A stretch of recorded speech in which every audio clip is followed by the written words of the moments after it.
One way that you can personalize learning for students or allow them to move self-paced is by doing an activity called a flipped review.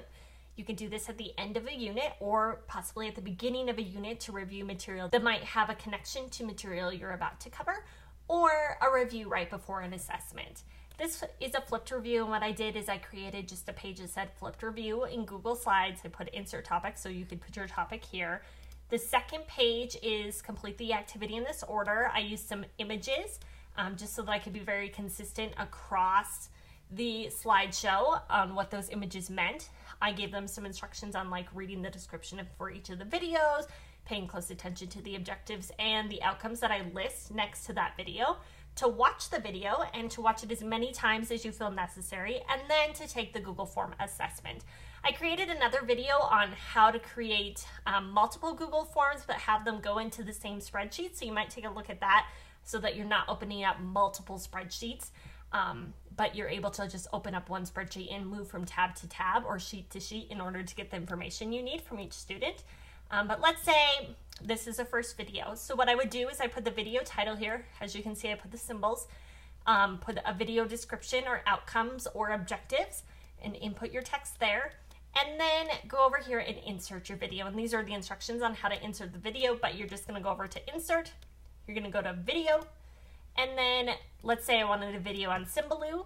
What I would do is I would select that video. You can have the URL ahead of time, and you can put the video right on top of these instructions if you would like to. So there's the video, it's ready. One of the things that you might want to change is, and I have another video for this also, but click on the video, and up here on the toolbar is you can change the time. So let's say I only want them to watch a clip of this video. Over here on the right hand side, what I can do is I can actually say, oh, this one says it can't be played here, but what I could do is I could say start at 3 minutes and go to 5 minutes and just cut out certain portions of it. You can also make it so that auto plays when they're in present mode and students are going through each of those slides, which would be really beneficial, and then they don't have to sit there and click. And then if there's audio that you don't want on a video, you can uncheck that. So here's my video. I inserted it into Google Slides. I made some adjustments over here, and now it's ready to go. The next thing I would do is I'd use the symbol for the Google Forms. I just put Google Forms assessment here.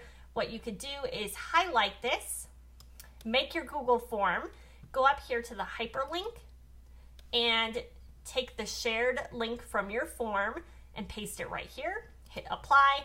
Then all students have to do is hit present mode. They'll watch the video, read the description, and then click on the Google Form link. And they can move through each of these depending on how many videos you have. At the end, I'll also add a stop sign here. And in order to, let's say, I want to insert a different image, so you don't like the ones that I have here, you can just go to insert image. Let's say I want a stop sign. I want them to no longer move on to anything else. And I would just hit insert. I put it over here on the right-hand corner to tell students that I want them to stop. And you could have instructions at the end if you want to say like what they are to do when they're finished or anything like that. So that's how you create a flipped review using Google Slides, YouTube, and Google Forms. I hope that helps.